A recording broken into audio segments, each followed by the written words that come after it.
Сайн мэцхан өнөөдрийн бичлэгээ өргөхөд бэлэн боллоо. 2020 оны 8 дугаар сарын 1-ний өдөр Шинэ Зеландын Оклендын өмнөд хэсэгт байдаг Save Store нэртэй агуулга дээр дуудлага худалдаа боллоо. Энд нэг дүрэн бий.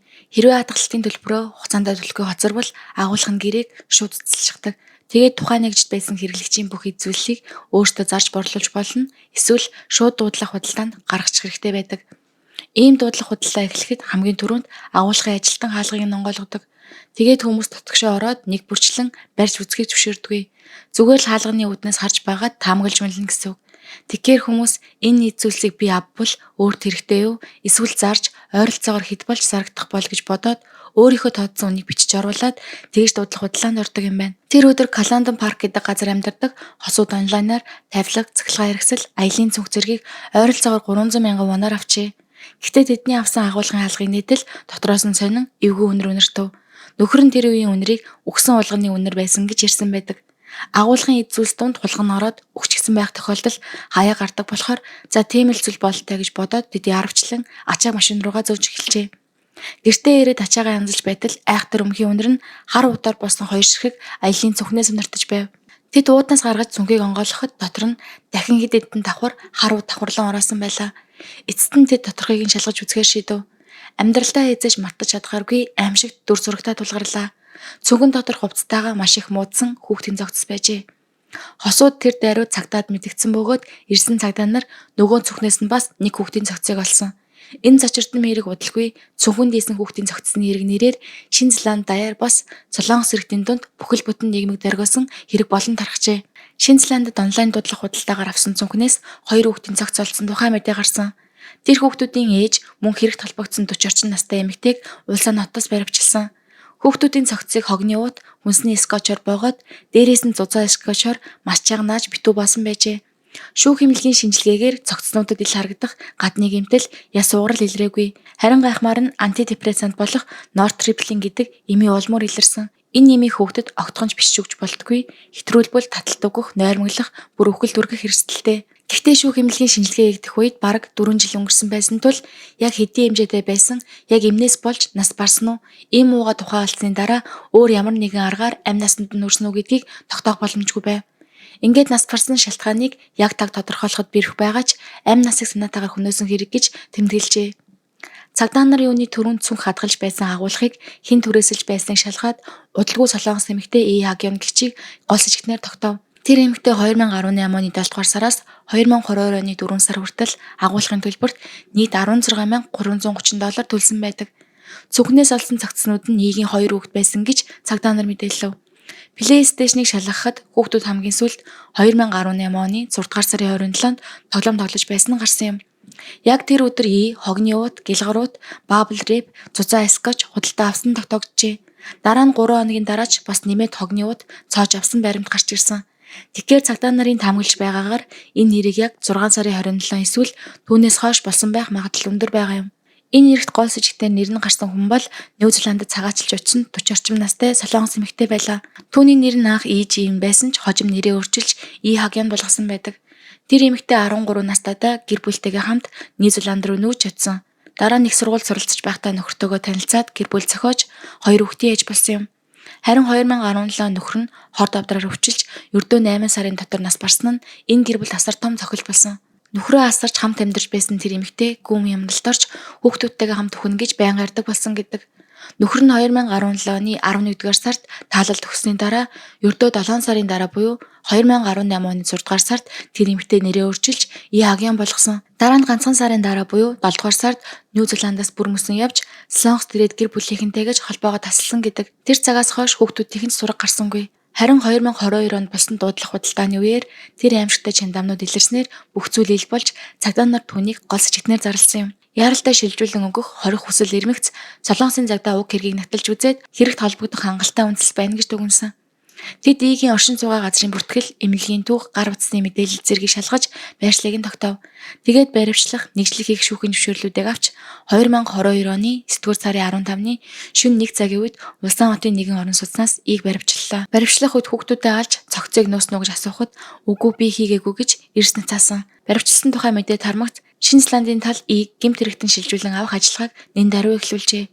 2022 оны 11-р сард Солонгосын хууль зүйн сайд шилжүүлэн явуулахыг зөвшөөрч 11-р сарын 29-нд Ийг Шинэ Зеланд руу шилжүүлв. Онгоцонд хам дэвсэн Солонгосын мөрдөн байцаагчид би хийгээгүй хэргийн төлөө шалгуулж байна. Хэн хийснийг би мэднэ. Гэхдээ надад хамаагүй. Би Шинэ Зеландд нөхөр хүүхдүүдийнхээ байгаа газар өхмөө байна гэж хэлжээ. Маргааш нь л гэхэд тэр эмэгтэйг Шинэ Зеландын Манакуа дүүргийн шүүхэд аваадсан. Тэнд тэр аль бие усаар хүн амны хэрэгт буруутгахтан ясамсан. Эхний шүүх хурал дээр шүүгч та бурууга хүлээн зөвшөөрч байна уу? Эсвэл буруугүй гэж үзэж байна уу гэж асуухад юу ч хэлээгүй. Шүүгч үүнийг буруугүй гэж үзэж байна гэж бүртгэсэн. Тэр үед цагдаа нар Игийн нэр мэдээллийг нууцлахаар хүсэлт гаргаж шүүх эцсийн шүүх хурал хүртэл үүнийг зөвшөөрчээ. 2023 оны 2 сард Игийн тал хэрэв нэрийг нь олон нийтэд ил болговол аюулгүй байдал, сэтгцийн эрүүл мэндэд сөргөөр нөлөөлж шүүхтэр өөрийгөө хамгаалах боломжийг нь хязгаарлана гэж үзээд нууцлалаа үргэлжлүүлэн хүсв. Шинэ Зеландын хуулиар бол яллагдагч тодорхой нөхцөлд өөрийн нэр мэдээллээ нууцлах хэрэгтэй байдаг. Жишээ нь хэрэв тэр хүн ноцтой сэтгэл санааны дарамт орох магадaltaй байвал эсвэл шүүх ажиллагаа аюулгүй байдалд нь эрсдэл үүсч болзошгүй бол мөн мөрдөн шалгалтад саад учруулж мэдэх эсвэл үндэсний аюулгүй байдал нөлөөлж болох гэх мэт 8 шалгуурын айл нэгэнд багтаж байвал нэрийг нь олон нийтээс нууцлах боломжтой юм. Аюулгүй байдал болон шүүхийн ажиллагаа нөлөөлөх эрсдэл гэсэн хоёр үндслээр нууцлах хүсжээ. Гэвч дээд шүүх 5 залах шатны шүүхүүд хоёулаа энэ хүсэлтийг нь хэрэгсэхгүй болгосон. Ингээд 2023 оны 7 дугаар сарын 19-нд Игийн нэр зураг олон нийтэд ил болжээ. Тиймээс би ч гэсэн одоо түүний хуучин нэр Ижийн, одоогийн нэр Агян гэж хэлж болохоор болсон юм. 2025 оны 9 дугаар сарын 8-нд Оклендийн дээд шүүхтээр энэ эргийн шүүх хурал эхлэв. Энэ удаагийн шүүхийн хамгийн гол асуудал нь яг тэр үед ямар сэтгцийн байдалтай байсан бэ гэдэгт оршиж байгаа юм. Тэр үнэхээр сэтгцийн эмгэгтэй байсан уу? Үгүй бол эцэст нь хийсэн бүх үйлдэл нь өөрийнхөө гэмт хэргийг нуух гэсэн санаатай алхам байсан уу? Үүнийг тогтоох явдал байлаа. Өмгөөлөгч нь бас нэг зүйлийг нуусангүй. Хүүхдүүдээ алаад цогцыг аялын цүнхэнд хийж агуулгад хадгалсан гэдгийг өөрөө хүлээн зөвшөөрсөн юм. Гэхдээ гол маргаан нь өөр. Хэрэг гарах үед сэтгцийн эмгэгтэй байсан. Тиймээс аллах гэсэн хүнд ялд буруугүй гэж өмгөөлөгч талан зүтгэсэн байна. Өмгөөлөгчийн яриагаар бол 2017 оны 11 сард нөхөр нь авдраа нас барснаас хойш хүн дэлбэрийн сэтгэл гутрал амиа орлох бодол авсан. Сэтгэл санааны хувьд хэцүү байжээ. Тэр хүүхдүүдтэйгээ хамт үхэх нь хамгийн зөв гэж боддог байсан. Үнэн дээр хосписийн тасагт хэвтэж байсан нөхөртөө чи ихвэл би хүүхдүүдтэйгээ хамт үхнэ гэж хэлж байсан гэдэг. Тэр хүүхдүүдээ аав ээжгүй үлдэхийг хүсээгүй. Харин гутрал давтаад бүгдээрээ хамтдаа үхэх нь зөв гэж өөрийнхөө гажууд бодол итгүүлж гисэн. Нөхөр нь нас бармагц ээжтэй мөнгө төгрөгөө дуусгаад хүүхдүүдтэйгээ хамт үхнэ гэж хүртэл хэлж байсан гэжээ. Өмгөөлөгчийн талын гэрчүүд нөхрийнхөө үхлээс хойш хүн дэлбэрийн сэтгэл гутрал туулсан гэж мэдүүлсэн. Мөн ээж нь охин маань хамт үхэх тухай бодлоо илэн талангүй ярьж байсан гэж хэлсэн. Эцэст нь хамт амиа орлох санаатай эмчийн бичиж өгсөн антидепрессантыг хүүхдүүдтэйгээ хамт уусан гэжээ. Гэхдээ тунг буруу бодсон бололтой өөрөө сэрэгтэн хүүхдүүд нь аль хэдийн нас барсан байсан гэж тэр ярьсан. Харин тухайн эмийг бичиж өгсөн эмч 2017 оны 8 сард нойрны асуудлаар нортриплийн бичиж өгсөн тэр үедээ амиа орлох бодол эсвэл хүнд гутралын талаар огт яриагүй гэж мэдүүлжээ. Нөгөө талаар прокурорын зүгээс хүүхдүүд нас барсны дараа тэр цогцыг битүүмжлэх хэрэгсэл авч агуулгах түрээслэж цогцыг тийшин зөөж нэрээ солиод 2018 оны 7 дугаар сарын сүүлээр бизнес ангиллаар Солонгос руу ниссэн. Энэ бүх үйлдэлүүд нь тэр хийж буй зүйл нь буруу гэдгийг хангалттай ойлгож байсан нотлохоо гэж үзв. Прокурор хэрэг нуун дарагдуулах санаатай үйлдэл хийсэн эсхийг тогтоохын тулд нөхөр нас барсны дараах банкны гүйлгээр шалгасан. Игийн картын сарын дундас зарлага нь өмнө нь $800 байсан бол нөхөр нас барснаас хойш 8 сарын турш оршуулгын зарлалыг оруулахгүйгээр сар дунджаар $11,992 орчимд хүрч өссөн байна. Ойлгомжтой болгохын тулд цаашид би One руу шилжүүлж ярих гэж прокурор хэлээд баримтаа дэлгэлээ. Тэр баримтаар бол нөхөр нь нас барснаас сар орчмын дараа 2017 оны 12 сард хүүхдүүдтэйгээ Солонгос руу явж Хилтон цочид буудал 1 сар шахан байхад 25,600,000 вон зарцуулсан. Дараа нь 2018 оны 4-р сард Шинэ Зеландын Таупод барилах Хилтонд Испанд оржээ. 5 сард Австралийн Голд Коуст руу хүүхдүүдтэйгээ аялж мөн Хилтонд байрласан. 2018 оны 6-р сард хамгийн сүүлд хүүхдүүдтэйгээ Шинэ Зеландын өмнөд хэсгийн Queenstown руу аялж тэнд ч бас Хилтонд байрлаж тансаг ресторанд их хэмжээний мөнгө зарцуулжээ. Эдгээрээс гадна 2018 оны 7 дугаар сараас 2022 оны 4 сар хүртэл агуулгын төлбөрт 13.5 сая вон мөн Солонгос руу 126 сая вон шилжүүлсэн тогтогдсон. Хадам талын гэрчийн үгээр бол хүүхдүүдээ аав дээр нь аваачхыг хүсдэггүй байсан тул тэдэнд энэ явдал үнэхээр хэцүү тусдаг байсан гэжээ. Мөн гэрч нарын ярьснаар Игийн сэтгэл хөдлөл тогтворгүй болсон, нөхөр нь өнгөрснөөс хойш бусдад харилцахаас зугтдаг болсон. Сэтгэл зүйчийн хэлснээр байнга бүх зүйл дуусах ёстой гэж яриад өөрийнхөө болон нөхрийнхөө амьдралыг дуусгах тухай ярьдаг байсан гэжээ. Мөн сэтгэл зүйч 2017 оны 11 сарын сүүлээр хамгийн сүүлд уулзахад гаднаас нь бол тайван харагдсан ч хүүхдүүдтэй аав нь нас барсныг хэлээгүй байсан гэж дурдсан. Сэтгэл зүйч хүүхдүүдэд бас сургуулийнханд нь аавынх нь нас барсныг аль бие усаар мэдэгдэж мэрэгжлийн зөвлөгөө аваарай гэж зөвлөсөн ч энэ саналыг хүлээж аваагүй. Хүүхдүүдийнх нь багш Мэри надтай холбогдоод хүүхдүүдтэй аавыг нь нас барсныг хэлэхийн өмнө Голд Кост руу аялмаар байна. Тэгээд энэ хичээлийн жилд хүүхдүүдийг сургуульд явуулахгүй гаргана гэж хэлсэн гэж мэдүүлжээ. Игийн нэг найз тэр хүүхдүүдээсээ илүү нөхрөө илүүд үздэг байсан. Бүр онгоц унаад би хүүхдүүдтэйгээ хамт бүгдээрээ өчгөл сайн байна гэж хэлж байсан гэж мэдүүлсэн байдаг. Нөхөр дээрээ очих болгонд Игийн ээж охиныхоо оронд хүүхдүүд хардаг байсан бөгөөд охин минь нөхөргүйгээр амьдрахгүй хүүхдүүдтэйгээ хамт өхнө гэж амандаа өглөнө. Би түүнийг зүгээр л сэтгэлээ барьж дийлэхгүй хэлж буй өгөл гэж боддог байсан. Чихнээсээ тэгнэ гэж хизэж бодоагүй гэж хэлжээ. Мөн охин нь амьдрах хүсэл алга гэж хэлэхэд ээж нь хэрвээ үнэхээр нөхрөө дагаж өхмөр байвал чи ганцаараа өөх. Хүүхдүүдийг би авъя гэж хэлсэн. Тэгэхэд ээж та англи хэл мэдэхгүй шүү дээ. Хүүхдүүдийг яаж аавна гэж хариулаад зүгээр л инээгээд өнгөрсөн гэсэн. Энэ яриаг сонсоод прокурор нөхцөл байдлыг сайн мэдэж байсан. Тэгээд санаатай гэмт хэрэг үйлцсэн гэж тайлбарсан бол өмгөөлөгч тал нь нөхөр нь өнгөрснөөс хойш сэтгэл санааны гүн эмрэлд орсон гэдгийг гэрчүүдээр нотлуулахаар оролджээ. Өмгөөлөгч талын гол гэрч бол сэтгцэн эмч Ивет Келли. Келли эмчийн хэлснээр хүүхдүүдэд хөнөөх үед сэтгцэн асуудалтай байсан бөгөөд эрүүгийн хариуцлагаас чөлөөлөх шалгуурт нийцнэ гэжээ. Өөрийнхөө үйлдэлийг буруу гэж бодоогүй харин хүүхдүүдтэй хамгийн зөв гэж бодсон гэж тайлбарлсан. Түүнд анхеадоны буюу өмнө нь баяр баясгал өгдөг байсан зүйлсээсээ огт таашаал авахаа болсон шинжилэржээ.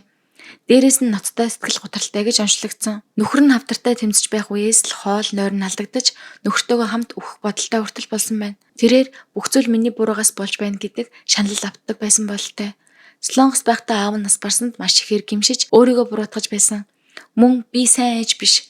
Тэгээд хүү минь уруул тагнаас тэрхий төрсөн байх гэсэн гимшил бүр хэрвээ нөхөр минь надтай суугаагүй бол хавдраар өвдөхгүй байсан, үхэхгүй байсан гэж өөрийгөө буруутгадаг байв. Ингэж явсаар эмчээс авсан нортрипленийг хэтрүүлэн ууж амиа орлож үзэх гэж оролцсон. Тэр үедээ хүүхдүүдтэйгээ хамт өөхөх нь зөв гэж дүгнжээ. Эмийг жүүсэнд найруулад хүүхдүүдтэй өгсөн. Тэд нойромглон унтахаар орлуугаа явсан. Тэгээд маргааш өдөр нь сэртэл өөрөө амьд харин хүүхдүүд нь хэдийнэ нас барчихсан байсан гэж тэр ярьжээ. Анх бол хүүхдүүдэд булшилмаар байсан ч яаж болохаа мэдэхгүй аргагүйдээ эцэст нь цогцыг аялын цөвгөнд хийж нуусан байна. Мөн ийм байгаа өөрийгөө үзэн ядаж өнгөрснөө арилгамаар санагдаад нэрээ Ижинаас хагян болгон солисон гэжээ. Амьдралаа өөрчлөх гэж солонгос хүнтэй уулзч үтсэн ч хүчирхээлэл дарамтад өртөж эцэст нь сэтгцэн эмнэлэг твтжээ. Түүнд хүн дэлбэрийн сэтгэл готрол онцлогдож антидепрессан тогтмол ууж байв. Шоронд олон удаа амиа орлохыг завдаж сэтгэл зүйн байдал нь муудаж заримдаа юм сонсдог болсон гэдэг. Тэр одоо бол хүүхдүүдэд алсан буруу гэж боддогч алах үедээ зөв гэж итгэж байсан гэжээ. Келли эмчийг шүүхтээр байцааж байх үед прокурор асуусан юм. Нэрээ солио жолооны өмнөлөх аваад бүр агуулгын төлбөр хүртэл төлсөн хүн чинь ухаан санаа нь эрүүл биш үү гэж асуухад эмч тайлбарлажээ. Иймэрхүү үйлдэл хийсэн нь сэтгэл готрол байгаагүй гэсэн үг биш. Хүний ерөнхий сэтгэл зүйн байдлыг бүхэлд нь харж байж дүгнэх хэрэгтэй гэж онцлсон юм. Ингээд эмч хэрэг гарах үеэр сэтгцэн асуудалтай байсан тул эрүүгийн хариуцлагаас чөлөөлөгдөх шалгуурт нийцнэ гэсэн дүгнэлтэд эцээ хүртэл хадгалсан. Шүүх хэлэлцүүлэг дуусч эцсийн мэтгэл цайны үеэр прокурор агуулга түрээсэлж цогцыг нуун дарагдуулж нэрээ солиод бүр бизнес ангиллаар солонгос руу зүгтсэн. Энэ бүхнийг тэр зүгээр нэг санамсаргүй хийсэн юм биш. Харин ч тооцоотойгоор хүүхдүүдээ ганцаараа өсгөхөөс зайлсхийж өөрийгөө л бодсон санаатай үйлдэл байсан гэжээ. Бас түүнд сэтгэл готрол байсан боловч Шинэ Зеландын хууль заасан сэтгцэн эрүүл мэндийн шалгуурыг хангахгүй хүнд түвшин байгаагүй гэж маргасан. Өмгөөлөгчийн хэлснээр нөхөр нь нас барснаас хойш сэтгцийн хувьд эрүүл биш болсон. Тиймээс хэрэгт буруугүй гэж үзэх ёстой гэсэн юм. 2025 оны 9-р сарын 22-нд шүүхээс буруутай гэж санал нэгтээ шийдвэр гаргасан. Шийдвэр гаргахад толгоогоо далгаж үсэн унжуулан ямар нэгэн хариу үйлдэл үзүүлээгүй. Харин ялын хэмжээний шийдвэр нь 11 сарын 26-нд гарахаар товлогджээ. Шинэ Зеландад хүн алсан хүн бол ихэнхдээ бүх насаар хоригдох ял авдаг. Гэхдээ суллагдах эрх авахын тулд дор хаяж 10 жил суух ёстой. Тиймээс бүх насаар нь хоригдох ял оноохон тодорхой. Харин яг хизээнээс суллагдах боломжтой байх эсэх нь одоо шийдэгдэх юм. Ээж болох хагьёон тэр үед миний сонголт зөв байсан гэж эцээ хүртэл хэлсээр байсан ч хүүхдүүдийн ирээдүй амь насыг эцэг эхийн шийддэггүй.